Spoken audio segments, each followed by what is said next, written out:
Dare to struggle. Dare to win! Dare to struggle. Dare to win! Dare to struggle. Dare to win! Welcome, everyone.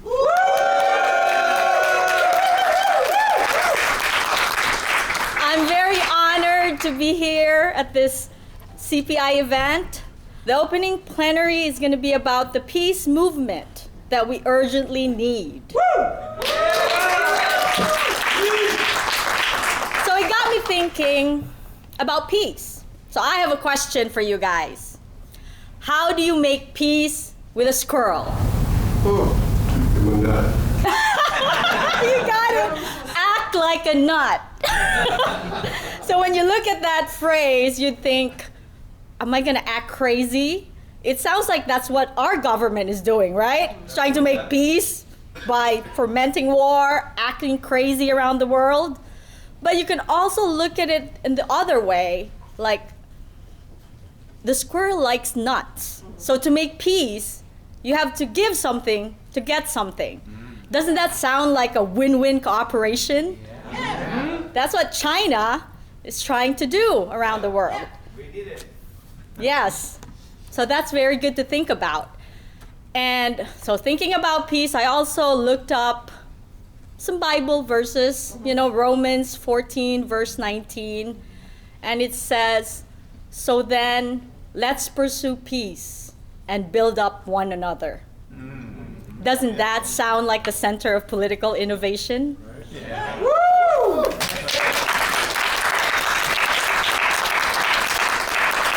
We are for a peace movement, but we are also for building each other up, for building cities, building up communities. We are not vandals. We don't want to tear and destroy the American people. We want everyone to prosper. If possible, we want luxury for all. That's what I want. So I'm so glad to find that phrase in the Bible. And lastly, I saw this quote about peace in the Course in Miracles, and it says, peace is impossible to those who want war, but peace is inevitable to those who want peace. And that's us. That's right. Preach. Next up, I would like everyone to stand up for the pledge. Raise your right hand and repeat after me. We pledge that we shall remember this unity. We pledge that we shall remember this unity. Forged at the end of the Second World War. Forged at the end of the Second World War. Not only today, not only this week, this year, but always. Not only today, not only this year, but always. Until we have built the world we have dreamed of and fought for. Until we have built the world we have dreamed of and fought for. We pledge ourselves to build the unity of the people of the world. We pledge ourselves to build the unity of the people of the world. All races, all colors, all nationalities, all beliefs. All races, all colors, all nationalities, all beliefs. To eliminate all traces of fascism from the earth. To eliminate all traces of fascism from the earth. To build a deep and sincere international friendship among the peoples of the world. To build a deep and sincere international friendship among the peoples of the world. To keep a just, lasting peace, to eliminate want, frustration, and enforced idleness. To keep a just, lasting peace, to eliminate want, frustration, and forced idleness. We have come to confirm the unity of all people, to salute our comrades who have died. We have come to confirm the unity of all people, to salute our comrades who have died. And pledge our word that skillful hands, keen brains, and bold enthusiasm. And pledge our word that skillful hands, keen brains, and bold enthusiasm shall never more be wasted in war. Shall never more be wasted in war. Put your hands down and remain standing for the flag ceremony.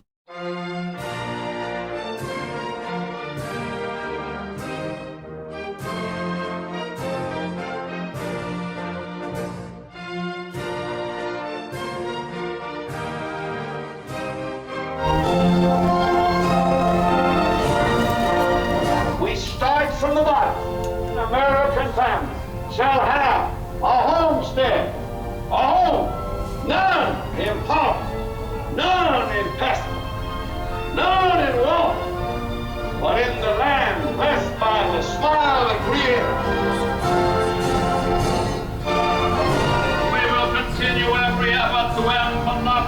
business, to support collective bargaining, to stop unfair competition, and to abolish dishonorable trade practices. And for all these, we have only just begun to fight.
CPI!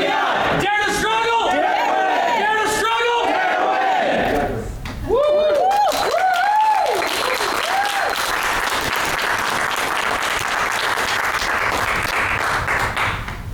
win! You may all take a seat.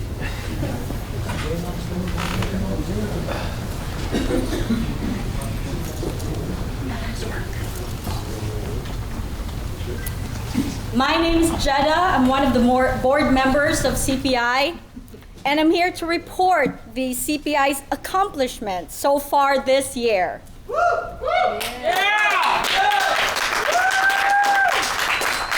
On February 19th, we officially sponsored the Rage Against the War Machine rally. Biggest anti-war rally in 20 years. And a reception afterwards for Scott Ritter.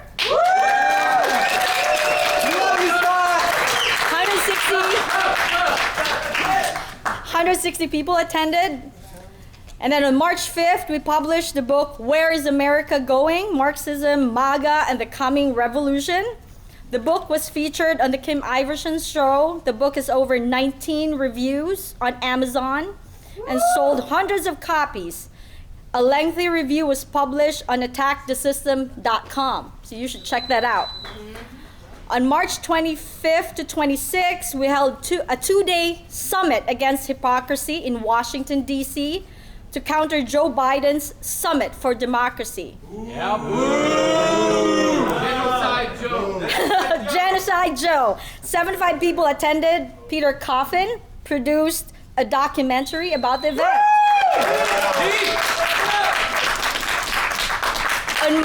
On March 30th, 5 members of the Center for Political Innovation confronted Tsai Ing-wen, the so-called president of Taiwan, on the streets of New York City, saying, "Stop selling war in our country. We don't want war here." The clip went viral in Chinese media.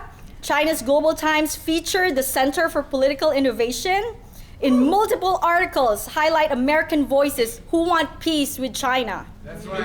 Here. No war with China. No war. All right.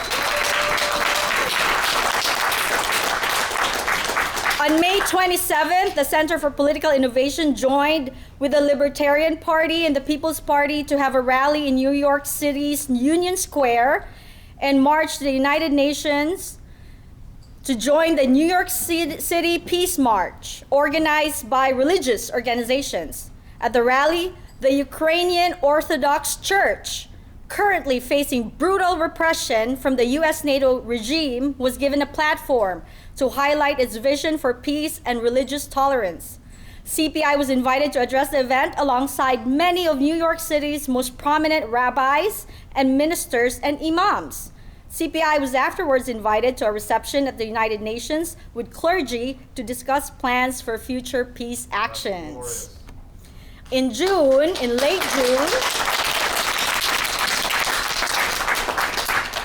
June, the Center for Political Innovation held a weekend workshop in Missouri. 40 people gathered for 3 days of socialist education, group bonding activities, discussion, and strategy.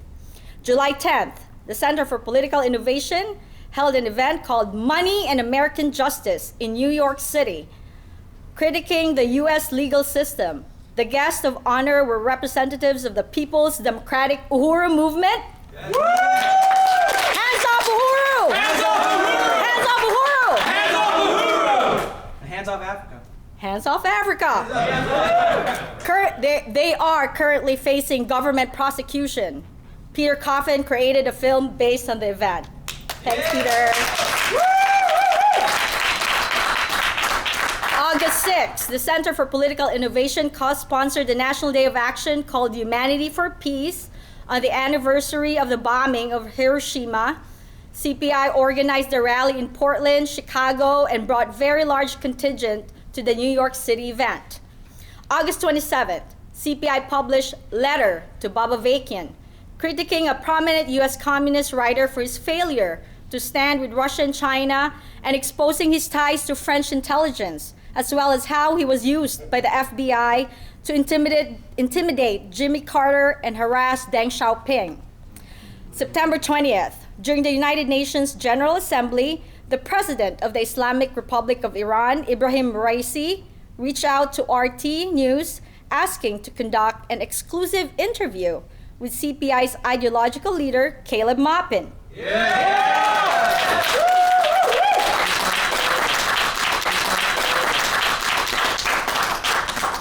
Caleb sat down with the Iranian head of state and spoke about Iran's relationship with Russia, the Biden administration, the Shanghai Cooperation Organization, and the road to peace. The conversation was viewed by millions of people all over the world and translated into many languages. No war with Iran, end the sanctions! No war with Iran! No war with Iran! Next, in October, as Gaza faces a brutal bombardment at the hands of Israel, CPI members in Chicago and other major cities have attended anti-war rallies. Free Palestine! Free Palestine! Free Palestine! Free Palestine! Free Palestine! Free Palestine! From the river to the sea! Palestine to the sea! From the river to the sea! Palestine will be free! From the river to the sea! Palestine will be free! From the river to the sea! Palestine will be free! On October 25th, the Center for Political Innovation was selected by the Russian Foreign Ministry's Youth Office to form the National Preparatory Committee for an American delegation to the World Youth Festival.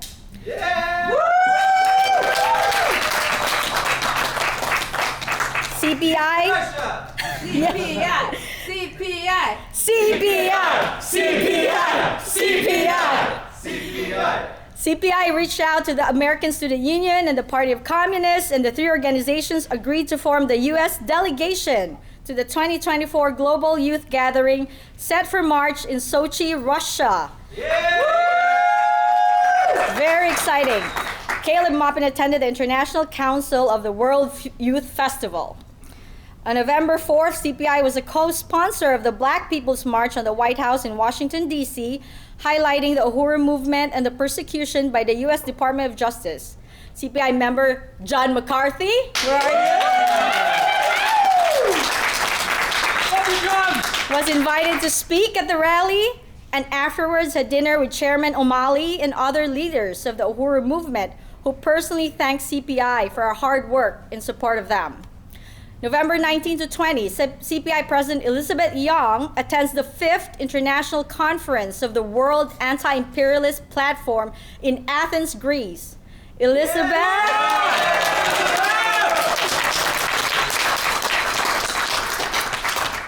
speaks to the gathering, highlighting the urgent need for anti-imperialist organizing in America and explaining CPI's role and activities. So throughout the internet, one will repeatedly find the claim that CPI no longer exists or CPI has dissolved. This is complete nonsense.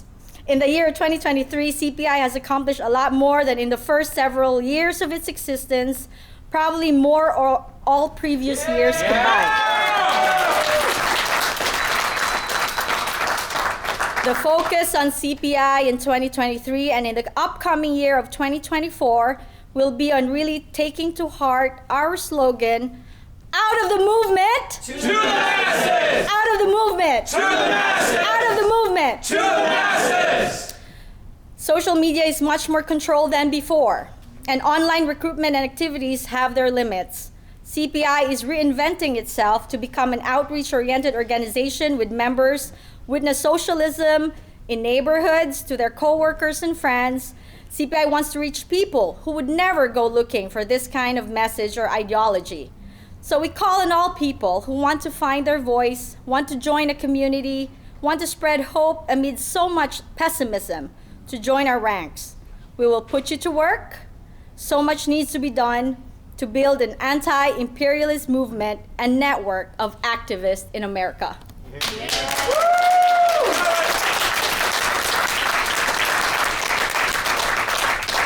All right, next up is a greeting from a man I truly admire. He's the ideological leader of CPI. He's an RT journalist, wrote a lot of books. He inspires us every day. He's such a good friend. No other than Caleb Maupin.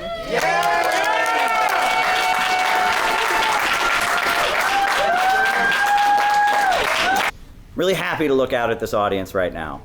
I'm seeing a number of new faces, people that I have never met before, and that makes me smile. It makes me very, very happy. But I'm also seeing a lot of people that I know pretty well, a lot of people who have given their lives to come together to try and get something done. And they know the joy of being part of an organization, being part of a community. And they know what it means to take a tough stand and say things that are sometimes unpopular.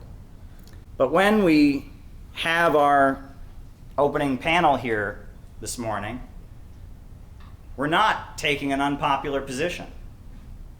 What we're here talking about in this opening panel is a position in which the American people overwhelmingly agree with us. Poll after poll after poll has shown that the American people do not want more military interventions and foreign entanglements around the world. That's right. Stop the wars. We are in the majority. We have the majority position, and this has been the position of the American people for the last decade. During the Vietnam War, the anti-war movement had the difficult task of trying to convince the American public to turn against the war. We don't have that job.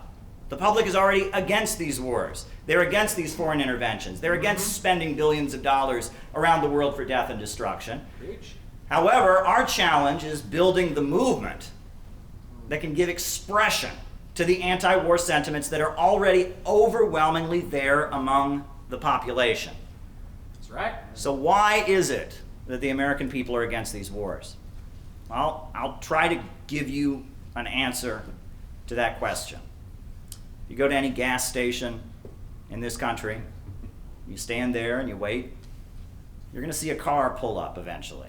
And that car will have a mother in the front seat of the car. There'll be kids in the back seat. She will go to the gas pump. She'll very carefully take that gas pump out. She'll very carefully stick it into the gas tank. And she'll be watching the meter very carefully, and she'll put just $10 worth of gas into the car. Now, why is she doing that? Because $10 worth of gas, that'll get her kids to school for a couple days. Right? $10 worth of gas will get her to the grocery store so she can get some food and feed her family. She's not filling up that tank because she can't afford to fill up the tank. She's just struggling to get by. She's budgeting. And when we think about that reality, what Biden inflation and what the gouging and driving down of living standards is doing to American families. There's millions of people in this country who are saying, we're tired of this shit. That's right. Yeah. Say it with me. We're tired of this shit. We're tired of this shit. We're tired of this shit. We're tired of this shit. When we see the situation in the country getting to the point that our roads and bridges are falling apart, we're saying we're tired of this shit. We're tired of this shit. When the next generation isn't offered good-paying jobs, just a life of student debt and opioids, we're saying we're tired of this shit. We're tired of this shit. When we have a situation where we're seeing relatives, family members, people from our communities coming home from overseas, scarred and traumatized to the rest of their lives for what they saw, we're saying we're tired of this shit. We're tired of this shit. And then, when we see our politicians get up and pledge allegiance to Ukraine and pledge allegiance to Israel while this country is falling apart, we say we are tired of this shit. Are we not tired of this shit? Tired of this shit. Defund Ukraine. Absolutely. Defund Ukraine. Defund Israel. Yes. And rebuild America. Yes. That's right.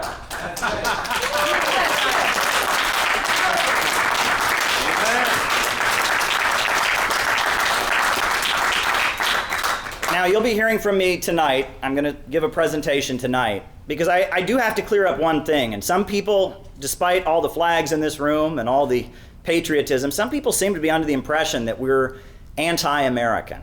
Well, they're wrong. We love America. In fact, we love America so much that we can tell the truth. If someone's really your friend, if someone really cares about you, they will tell you what you need to hear, what might not be easy for you to hear. And we are here because we love this country, but we know that there's a big group of billionaires and monopolists and corporations that don't love this country. And we think that if the American people could assert their will and their desire to end these wars, this country could be completely reborn. We could see a whole new country. I think there could be a vibrant civilization state right here on these shores.